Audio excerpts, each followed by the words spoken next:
Salut à tous. Alors, toujours dans la continuité du raisonnement déductif, du raisonnement par déduction, d'arriver à des vérités en affinant de plus en plus le système de déduction, la déduction logique. Eh bien, aujourd'hui, on se sert du raisonnement par déduction, eh bien, pour démontrer que la vie spirituelle existe, qu'elle a une véritable réalité avec des éléments qui peuvent être observés, mesurés même, puisqu'on aime tant les matérialismes aiment tant observer, mesurer, ils se prennent tous pour des scientifiques, alors en fait c'est juste enfin comme si la vie se passait derrière un microscope, puis voilà quoi, enfin bref, avec un baromètre et je ne sais quoi. Donc en fait c'est mesurable. Pourquoi? On va prendre donc l'axe de l'ermita, des ermites. Les ermites sont une preuve, par déduction, que une vie spirituelle existe et qu'elle est supérieure à la vie naturelle. Je m'explique. Si on part donc du principe, et qui est vrai, que l'être humain est un être sociable, est un être social. Bon, moi je trouve qu'on en fait un peu trop des caisses par rapport à ça. C'est vrai qu'on est social comme être. D'ailleurs, les femmes sont beaucoup plus sociales que les hommes. Les hommes aussi, bien sûr, mais je trouve que les femmes ont beaucoup plus besoin de vie sociale que les hommes. Je pense qu'on a fait un peu trop des caisses. Je pense que c'est cette société aussi qui excite beaucoup aux interactions, au blabla et au bavardage et aux interactions. Et voilà. Donc, et surtout ce système-là démocratique, c'est ce qui ne veut laisser aucune place au recueillement individuel. Voilà, je pense que donc c'est vrai qu'on est des êtres sociaux, bien évidemment, mais voilà, je pense juste que c'est un peu trop exagéré par rapport à notre époque là, même trop, bien trop. Toutefois, donc c'est vrai que même en psychologie, un être humain à l'état naturel, je dis bien à l'état naturel, voilà, sans parler de sa vie spirituelle, la vie de son âme, juste à l'état naturel. S'il est mis dans un endroit isolé, on le sait que ça rend dingue. Voilà. Il va finir par péter un plomb et très tôt. C'est pas l'isolement, etc. L'enfermement, l'isolement ou le retrait total. C'est différent, même dans la prison, c'est une forme d'isolement, même s'il y a d'autres détenus, mais bon, il y a quand même un sacré retrait de la société, et on peut même ne pas avoir de relations sociales parce qu'on est rejeté ou menacé d'être tué ou d'être fracassé ou d'être je ne sais quoi. Eh bien, l'être humain, donc dans les prisons, d'ailleurs, c'est pour ça que de manière indirecte, il laisse le hashish circuler. C'est pour pas que les gens pètent un plomb. Et d'ailleurs, il y a aussi des médicaments pour pouvoir tenir. On sait aussi qu'un des moyens de torture, c'est l'isolement, tout simplement. Juste isoler la personne. La torture psychologique. Et donc, on voit bien que l'isolement détruit la nature. La nature ne supporte pas l'isolement. Et on voit que des ermites, notamment chez les chrétiens, ont pu passer des années et des années à ne voir personne ou quasiment personne. Ils avaient parfois, bien sûr, soit des visites, soit de voir des frères chrétiens, etc., de faire quelques échanges, mais le gros du temps, c'est seul. C'est seul. En plus, à ces époques-là, il n'y avait pas comme aujourd'hui cette espèce de surpopulation. Donc il y avait quelques visites de temps en temps, ou voilà, de frères, etc. Mais c'était pas non plus, voilà, c'était le gros du gros. Tu avais le temps de te sentir bien seul, bien isolé, très longtemps. Eh bien, ils ne sont pas devenus dingues. Ils ne sont pas devenus fous. Seuls, mais en plus isolés, c'est-à-dire qu'ils ne voient même pas des gens. Par exemple, au travers d'une fenêtre ou quoi, non, ils ne voient même pas des gens. n'interagissent pas, ne parlent pas. Ne parlent quasiment plus, parce que quand vous n'avez plus personne, c'est vous parlez peu ou pas. Bon, il y a la prière, ça peut être bien, ça pour parler un peu.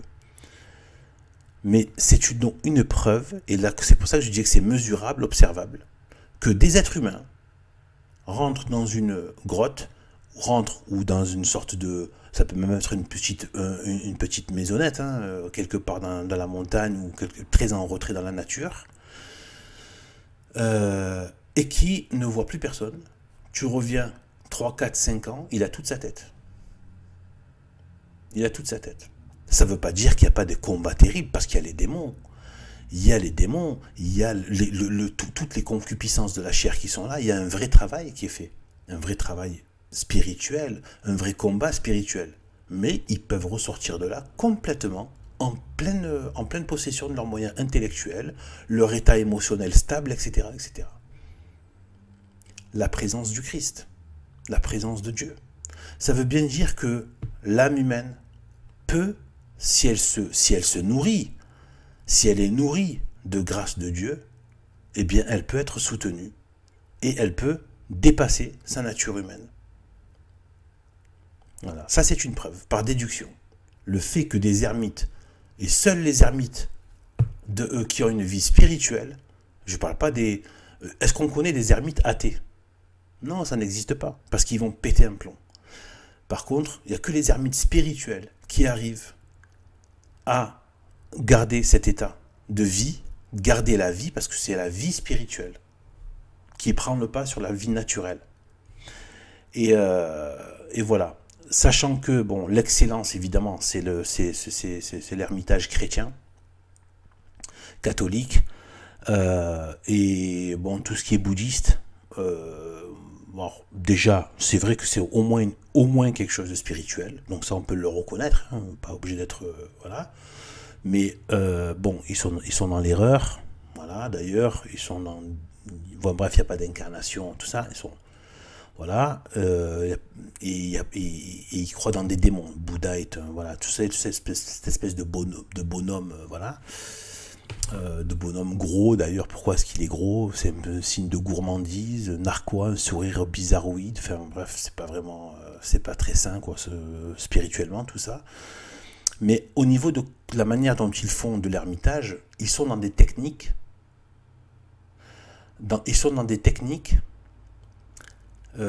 d'éradication de la pensée et des pulsions. Ils apprennent des techniques avant de partir en ermitage, des techniques des mantras. Ils apprennent aussi des méditations qui vont permettre de comme déconnecter en fait l'esprit. Déconnecter. Mais sans avoir une vie de l'esprit.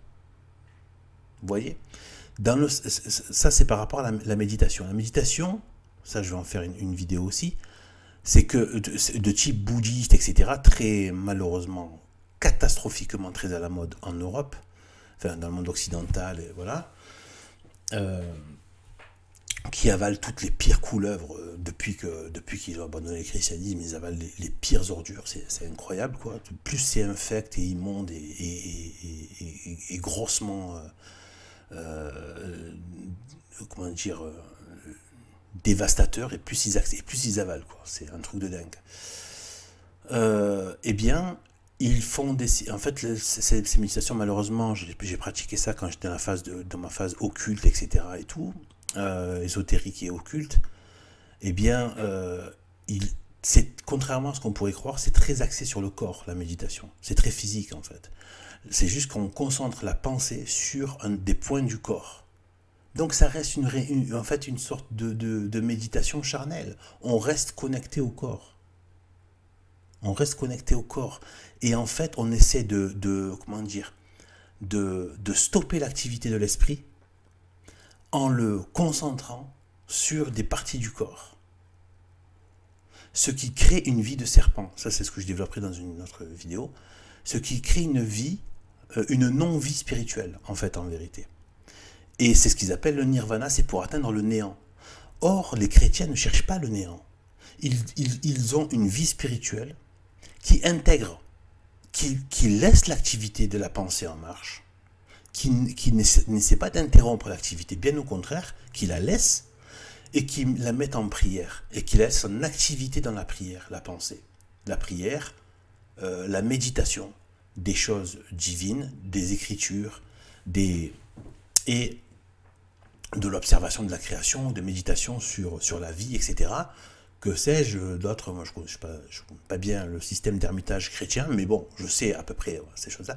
En tout cas, il n'y a pas d'interruption. Au contraire, c'est très axé sur la prière, la méditation et le calme, et des réflexions saintes. Et essayer de faire face, justement, aux démons qui arrivent, aux démons extérieurs et à ses propres démons internes, ses propres concupiscences.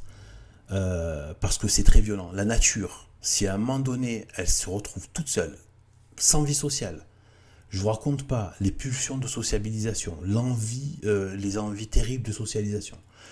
Je ne vous raconte pas la violence des pulsions sexuelles, etc. Ça peut même donner lieu à vraiment de la perversité immonde, non pas une sexualité saine, mais immonde. Voilà, tout ce genre de choses. Donc, à un moment donné, on voit que l'activité, donc c'est tourné vers la grâce. On n'interrompt pas l'activité normale de l'esprit. La pensée, les émotions, les passions, on ne les interrompt pas. L'ermite, c'est un peu aussi, ça se retrouve aussi dans la vie monastique, il y a des exercices spirituels qui font que ils vont au contraire traiter tout ça. Traiter par le biais de moyens de se mettre en état de grâce. L'humiliation, l'humilité, l'abandon total à Dieu, etc., etc. Et voir et regarder ces démons en face, les combattre, et aussi arriver même à empêcher même qu'ils arrivent en se mettant dans certains états de grâce, etc., en attirant la grâce, etc., en se protégeant aussi. Donc voilà, donc ça prouve que c'est le plus haut système d'ermite, parce que c'est un peu trop facile d'avoir des techniques qui quelque part vous désensibilisent, hein, comme dans la méditation, vous désensibilisent, alors que le christianisme, voilà, ce que je viens de décrire et qui est la preuve qu'il y a véritablement une vie de l'esprit et une vie de la grâce dans l'ermitage, avec tout ce que j'ai dit. Vous pouvez réécouter si vous voulez, voir les arguments que j'ai mis en place et qui se déduisent donc de l'ermitage. L'ermitage est réel, il a existé de manière extrêmement développée, donc on a des tas de cas. Ils ne sont pas devenus dingues, il y en a qui sont devenus dingues, fous, voire même pervers. Et alors? Il y a toujours des défauts de parcours. Il ne faut pas tomber dans la bêtise des gauchistes qui consiste à prendre l'exception pour la généralité. D'accord? C'est vraiment le niveau, le dernier degré de la stupidité et de la crasse morale, d'arriver à prendre l'exception pour la généralité. Eh bien voilà. Donc on a au travers de l'ermitage vraiment, je reprends un peu les points capitaux là, c'est qu'il y a une vie spirituelle au-delà de la vie naturelle, qui peut maintenir le corps en état de fonctionnement sain, même avec des années privées de quelque chose d'aussi puissant et naturel que la vie sociale, que la vie sexuelle, hein, elle fait partie aussi de la vie naturelle, que la vie, on va dire même, voilà, quoi, comment dire, les activités, on va dire, un peu normales, biologiques qu'on a, par exemple, voir sa famille, être en contact avec sa famille, des amis, se faire des plaisirs de bouche, etc. Ça c'est naturel. Bon. Eh bien, voyager, bouger, ils doivent bouger sûrement peut-être un peu, faire quelques marches dans les alentours, bien sûr, pour se dégourdir un petit peu, mais voilà, donc, à un moment donné, on a ça, et on voit bien que si on laisse un humain en plus avec la pleine activité de sa pensée, de ses émotions et de ses passions, et de ses concupiscences, il n'y a que la vie en état de grâce qui permet de rester naturellement sain. C'est-à-dire que la nature est préservée. Voire même, elle est même magnifiée et même mieux ordonnée. Donc c'est vraiment, voilà, là on a vraiment une preuve de déduction et qui va contre justement les observations uniquement matérielles des besoins matériels de l'homme et qui condamne la solitude à la folie forcément. Et là c'est prouvé, on a des tas de choses non seulement par déduction mais aussi par observation. Voilà, c'était pour ce sujet, à plus tard.